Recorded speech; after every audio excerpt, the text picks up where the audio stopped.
ದ್ವಿತೀಯ PUC ಇತಿಹಾಸ ಅಧ್ಯಾಯ 4.3 ಮೌರ್ಯರು ಕಾಲ ಸಾಮಾನ್ಯ ಶಕೆ ಪೂರ್ವ 3ರಿಂದ 18. ಪ್ರಶ್ನೆ 1. ಈ ಕೆಳಗಿನ ಪ್ರತಿಯೊಂದು ಪ್ರಶ್ನೆಗಳಿಗೂ ಒಂದು ಪದ ಅಥವಾ ಒಂದು ವಾಕ್ಯದಲ್ಲಿ ಉತ್ತರಿಸಿರಿ. ಪ್ರಶ್ನೆ 1. ಮೌರ್ಯ ವಂಶವನ್ನು ಸ್ಥಾಪಿಸಿದವರು ಯಾರು? ಉತ್ತರ ಚಂದ್ರಗುಪ್ತ ಮೌರ್ಯ. ಪ್ರಶ್ನೆ 2. ಮೌರ್ಯರ ರಾಜಧಾನಿಯನ್ನು ಹೆಸರಿಸಿರಿ.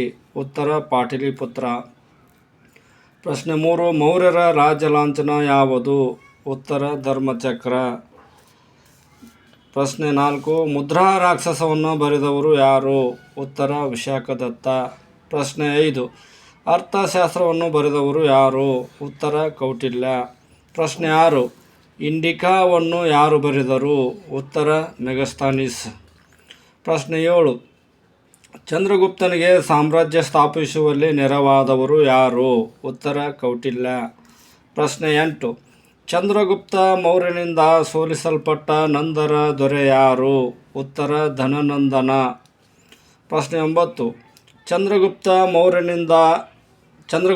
ಮೌರ್ಯನ ಆಸ್ಥಾನಕ್ಕೆ ಮೆಗಸ್ತನೀಸನನ್ನು ರಾಯಭಾರಿಯಾಗಿ ಕಳುಹಿಸಿದವರು ಯಾರು?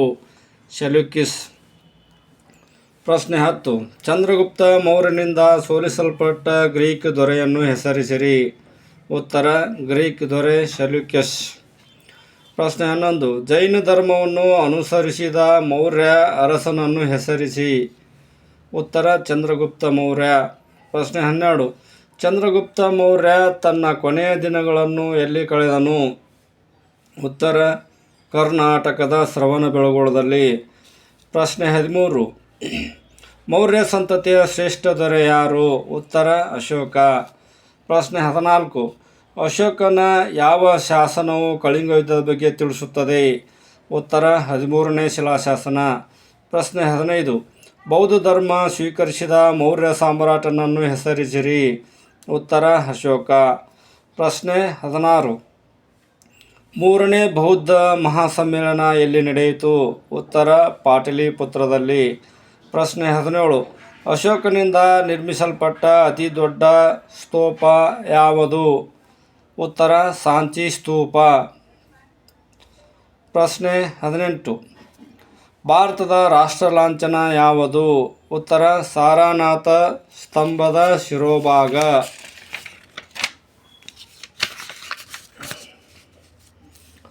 ಪ್ರಶ್ನೆ 19. ಶಾತವಾಹನ ಸಂತತಿಯ ಸ್ಥಾಪಕ ಯಾರು? ಉತ್ತರ ಶಿಮುಖ. ಪ್ರಶ್ನೆ 20. ಶಾತವಾಹನರ ರಾಜಧಾನಿ ಯಾವುದು? ಪ್ರತಿಷ್ಠಾನ. ಪ್ರಶ್ನೆ 21. ಗಾಥ ಸಪ್ತಸತಿಯನ್ನು ಬರೆದವರು ಯಾರು? ಉತ್ತರ ಹಾಲ. ಪ್ರಶ್ನೆ 22.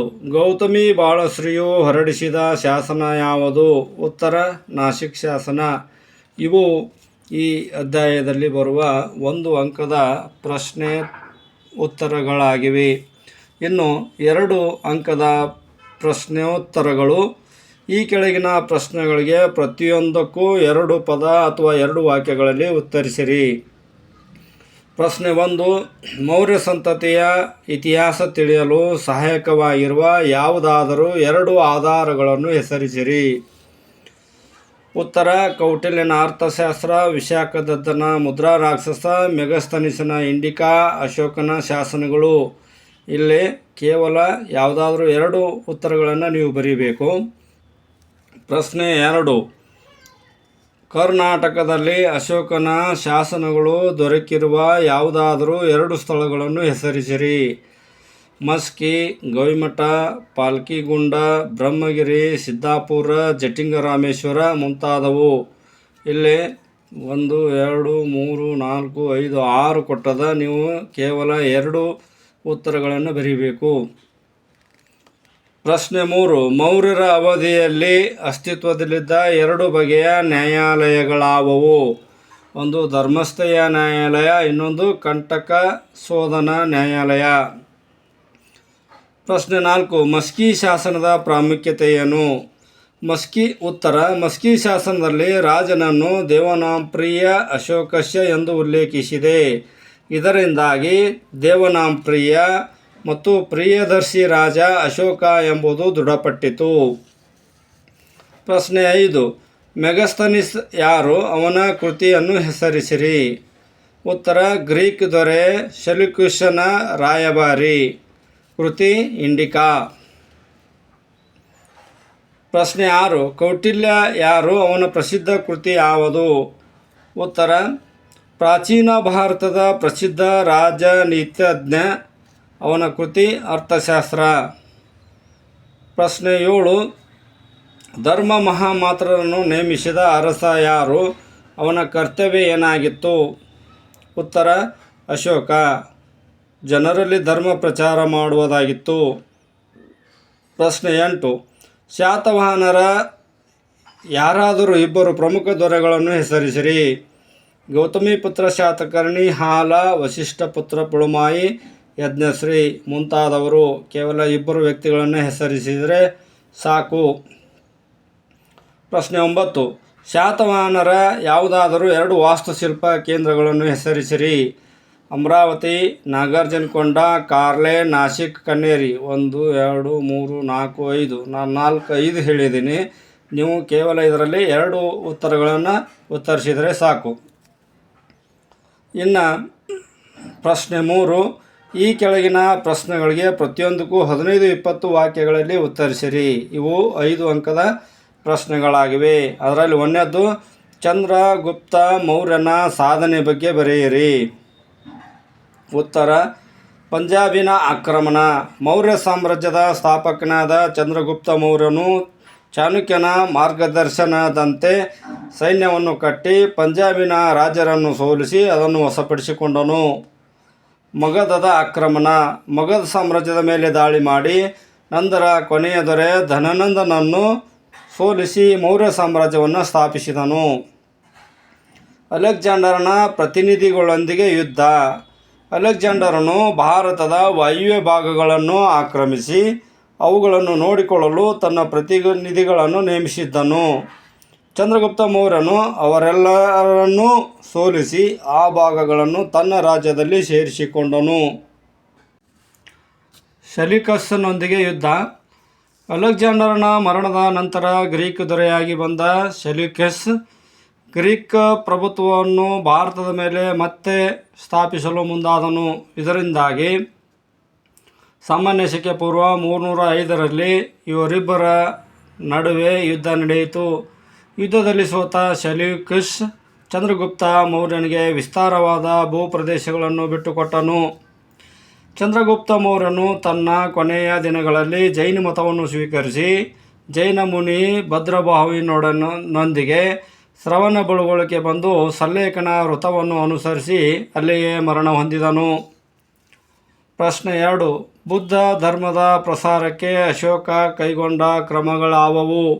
ಈ ಪ್ರಶ್ನೆಗೆ 10 ಅಂಕದ ಪ್ರಶ್ನೆಯಲ್ಲಿ ಉತ್ತರಿಸಲಾಗಿದೆ, ಅಂದರೆ ಮುಂದಿನ ಪುಟದಲ್ಲಿ. ಪ್ರಶ್ನೆ 3. ಕಲೆ ಮತ್ತು ವಾಸ್ತುಶಿಲ್ಪಕ್ಕೆ ಮೌರ್ಯರ ಕೊಡುಗೆಗಳನ್ನು ವಿವರಿಸಿರಿ. ಉತ್ತರ: ಸ್ತೂಪಗಳು. ಬುದ್ಧನ ಗೌರವಾರ್ಥವಾಗಿ ಆತನ ಅವಶೇಷಗಳ ಮೇಲೆ ಇಟ್ಟಿಗೆ ಅಥವಾ ಕಲ್ಲಿನಿಂದ ನಿರ್ಮಿಸಿದ ಗುಮ್ಮಟಗಳೇ ಸ್ತೂಪಗಳು. ಅಶೋಕನು ನಿರ್ಮಿಸಿದ ಸ್ತೂಪಗಳಲ್ಲಿ ಸಾಂಚಿ ಸ್ತೂಪವೇ ಅತ್ಯಂತ ದೊಡ್ಡ ಸ್ತೂಪವಾಗಿದೆ. ಅರಮನೆಗಳು. ಚಂದ್ರಗುಪ್ತ ಮೌರ್ಯನಿಂದ ನಿರ್ಮಿಸಲ್ಪಟ್ಟ ಪಾಟಲಿಪುತ್ರದ ಅರಮನೆ ಅತ್ಯಂತ ಪ್ರಸಿದ್ಧವಾಗಿದ್ದು ಅದು ದೇವನಿರ್ಮಿತ ಎಂದು ಪಾಹಿಯನ ಅಭಿಪ್ರಾಯಪಟ್ಟಿರುವನು. ನೆಕ್ಸ್ಟ್, ಗುಹಾಲಯಗಳು. ಬೌದ್ಧ ಸನ್ಯಾಸಿಗಳ ಧ್ಯಾನಕ್ಕಾಗಿ ಅಶೋಕ ಮತ್ತು ಅವನ ಮೊಮ್ಮಗ ದಶರಥ ಮೌರ್ಯ ಅನೇಕ ಗುಹಾಲಯಗಳನ್ನು ನಿರ್ಮಿಸಿರುವರು. ನೆಕ್ಸ್ಟ್ ಪಾಯಿಂಟ್, ಸ್ತಂಭಗಳು. ಅಶೋಕನು 30ಕ್ಕೂ ಹೆಚ್ಚು ಸ್ತಂಭಗಳನ್ನು ಕೆತ್ತಿಸಿರುವನು. ಅವುಗಳಲ್ಲಿ ಸಾರನಾಥದ ಸಿಂಹಸ್ತಂಭ ಪ್ರಮುಖವಾದುದು. ಅದರ ಶಿರೋಭಾಗವನ್ನು ಭಾರತದ ರಾಷ್ಟ್ರ ಲಾಂಛನವಾಗಿದೆ. ನೆಕ್ಸ್ಟು ಪ್ರಶ್ನೆ 4. ಮೌರ್ಯರ ಆಡಳಿತವನ್ನು ವಿವರಿಸಿರಿ. ಉತ್ತರ: ರಾಜನು ರಾಜ್ಯದ ಮುಖ್ಯಸ್ಥ ಮಾತ್ರವಾಗಿರದೆ ರಾಜ್ಯದ ಶಾಸಕಾಂಗ, ಕಾರ್ಯಾಂಗ, ನ್ಯಾಯಾಂಗ ಮತ್ತು ಸೈನ್ಯದ ಮುಖ್ಯಸ್ಥನಾಗಿದ್ದನು. ಅವನು ಧರ್ಮಕ್ಕನುಗುಣವಾಗಿ ಆಳ್ವಿಕೆ ಮಾಡುತ್ತಿದ್ದನು. Next point, ಮಂತ್ರಿಪರಿಷತ್ತು. 4 ರಿಂದ 12 ಜನ ಮಂತ್ರಿಗಳನ್ನೊಳಗೊಂಡ ಮಂತ್ರಿಪರಿಷತ್ತು ಆಡಳಿತದಲ್ಲಿ ರಾಜನಿಗೆ ಸಹಾಯಕವಾಗಿತ್ತು. ನೆಕ್ಸ್ಟ್ ಪಾಯಿಂಟ್, ಸಚಿವಾಲಯ. ಕೇಂದ್ರ ಸರ್ಕಾರದ ವಿಷಯಗಳನ್ನು 30 ಇಲಾಖೆಗಳಲ್ಲಿ ವಿಭಾಗಿಸಲಾಗಿದ್ದು, ಪ್ರತಿಯೊಂದು ಇಲಾಖೆಗೂ ಒಬ್ಬೊಬ್ಬ ಮೇಲ್ವಿಚಾರಕನಿರುತ್ತಿದ್ದನು. ನೆಕ್ಸ್ಟ್ ಪಾಯಿಂಟ್, ನ್ಯಾಯಾಂಗ ಆಡಳಿತ. ರಾಜನೇ ರಾಜ್ಯದ ಸರ್ವೋಚ್ಚ ನ್ಯಾಯಾಧೀಶನಾಗಿದ್ದನು. ಅಂದು ಧರ್ಮಸ್ಥೆಯ ಅಂದರೆ ಸಿವಿಲ್ ನ್ಯಾಯಾಲಯಗಳಿದ್ದವು ಮತ್ತು ಕಂಟಕ ಶೋಧನೆ ಅಂದರೆ ಕ್ರಿಮಿನಲ್ ನ್ಯಾಯಾಲಯ ಎಂಬ 2 ಬಗೆಯ ನ್ಯಾಯಾಲಯಗಳಿದ್ದವು. ಶಿಕ್ಷೆಗಳು ಅತ್ಯಂತ ಕಠಿಣವಾಗಿದ್ದವು. ನೆಕ್ಸ್ಟ್ ಪಾಯಿಂಟ್, ಕಂದಾಯ ಆಡಳಿತ. ವೃತ್ತಿ ತೆರಿಗೆ, ಮನೆ, ಹಸು, ಸಾಕು ಪ್ರಾಣಿಗಳು, ಅರಣ್ಯೋತ್ಪಾದನೆಗಳು ಮಾರುವ ಮುಂತಾದವುಗಳ ಮೇಲೆ ತೆರಿಗೆ ವಿಧಿಸುತ್ತಿದ್ದರು. ಭೂಕಂದಾಯ ರಾಜ್ಯದ ವರಮಾನದ ಮುಖ್ಯ ಆದಾಯವಾಗಿತ್ತು. ನೆಕ್ಸ್ಟ್ ಪಾಯಿಂಟ್, ಪ್ರಾಂತೀಯ ಆಡಳಿತ. ಮೌರ್ಯ ಸಾಮ್ರಾಜ್ಯವನ್ನು 5 ಪ್ರಾಂತ್ಯಗಳನ್ನಾಗಿ ವಿಭಾಗಿಸಲಾಗಿದ್ದು, ಪ್ರತಿಯೊಂದು ಪ್ರಾಂತ್ಯವು ರಾಜ್ಯಪಾಲರ ಆಳ್ವಿಕೆಗೆ ಒಳಪಟ್ಟಿದ್ದವು. ಪ್ರಾಂತ್ಯಗಳನ್ನು ಜಿಲ್ಲೆ, ಜನಪದ ಹಾಗೂ ಗ್ರಾಮಗಳನ್ನಾಗಿ ವಿಭಾಗಿಸಿದರು. ಸ್ಥಾನಿಕ, ಗೋಪ ಮತ್ತು ಗ್ರಾಮಿಕ ಕ್ರಮವಾಗಿ ಅವುಗಳ ಮುಖ್ಯಸ್ಥರಾಗಿದ್ದರು. Next point, ನಗರಾಡಳಿತ. ತಲಾ 5 ಸದಸ್ಯರನ್ನೊಳಗೊಂಡ 6 ಮಂಡಲಗಳ ಸಮಿತಿಯು ನಗರಾಡಳಿತವನ್ನು ನೋಡಿಕೊಳ್ಳುತ್ತಿತ್ತು. ನೆಕ್ಸ್ಟ್ ಪಾಯಿಂಟ್, ಮಿಲಿಟರಿ ಆಡಳಿತ ಅಥವಾ ಸೈನ್ಯಾಡಳಿತ. ಪ್ರತ್ಯೇಕ ಯುದ್ಧ ಇಲಾಖೆಯೇ ಅಸ್ತಿತ್ವದಲ್ಲಿದ್ದು, ತಲಾ 5 ಜನ ಸದಸ್ಯರನ್ನೊಳಗೊಂಡ 6 ಮಂಡಳಿಗಳು ಸೈನ್ಯಾಡಳಿತವನ್ನು ನೋಡಿಕೊಳ್ಳುತ್ತಿದ್ದವು. ನೆಕ್ಸ್ಟು ಪ್ರಶ್ನೆ 4. ಈ ಕೆಳಗಿನ ಪ್ರಶ್ನೆಗಳಿಗೆ 30-40 ವಾಕ್ಯಗಳಲ್ಲಿ ಉತ್ತರಿಸಿರಿ. 10 ಅಂಕದ ಪ್ರಶ್ನೆಗಳು. ಪ್ರಶ್ನೆ 1, ಅದರಲ್ಲಿ ಅಶೋಕನ ಜೀವನ ಹಾಗೂ ಸಾಧನೆಗಳನ್ನು ವಿವರಿಸಿರಿ. ಉತ್ತರ: ಅಶೋಕನ ಆರಂಭಿಕ ಜೀವನ. ಅಶೋಕನ ಬಾಲ್ಯ ಜೀವನದ ಬಗ್ಗೆ ನಮಗೆ ತಿಳಿದಿರುವುದು ಅತ್ಯಲ್ಪ. ಅಶೋಕನು ಬಿಂದುಸಾರನ 101 ಜನ ಮಕ್ಕಳಲ್ಲಿ 2ನೇಯವನು. ಅವನು ರಾಜನಾಗುವುದಕ್ಕಿಂತ ಮುಂಚೆ ಉಜ್ಜಯಿನಿ ಮತ್ತು ತಕ್ಷಶಿಲೆಗಳ ರಾಜ್ಯಪಾಲನಾಗಿ ರಾಜಕೀಯ ಅನುಭವ ಗಳಿಸಿದ್ದನು. ಅಶೋಕನು ಸಾಮಾನ್ಯ ಶಕೆ ಪೂರ್ವ 273ರಲ್ಲಿ ಅಧಿಕಾರಕ್ಕೆ ಬಂದರೂ ಸಾಮಾನ್ಯ ಶಕೆ ಪೂರ್ವ 269ರಲ್ಲಿ ಕಿರೀಟ ಧಾರಣಾ ಮಹೋತ್ಸವವನ್ನು ಆಚರಿಸಿಕೊಂಡನು.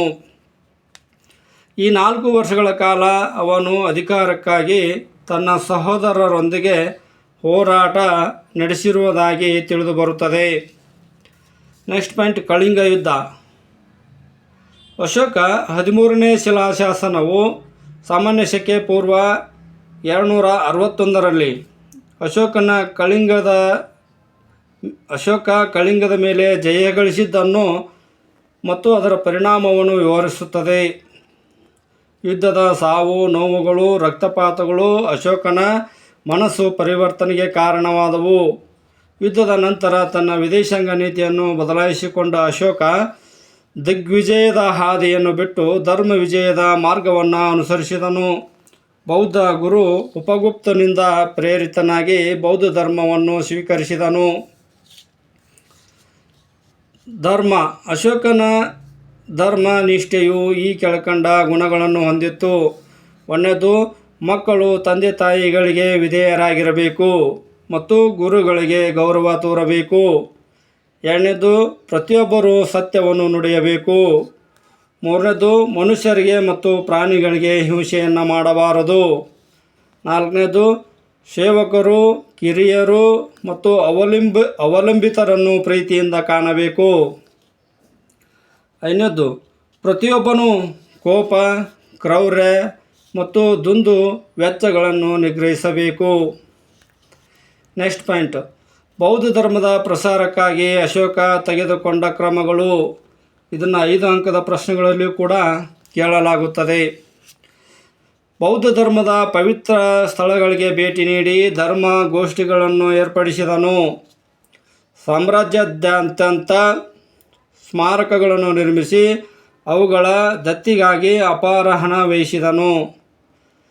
ಬುದ್ಧನ ತತ್ವಗಳು ಪ್ರಸಾರಕ್ಕಾಗಿ ಅವುಗಳನ್ನು ಕಲ್ಲು, ಬಂಡೆ, ಸ್ತಂಭ ಮುಂತಾದವುಗಳ ಮೇಲೆ ಕೆತ್ತಿಸಿದನು.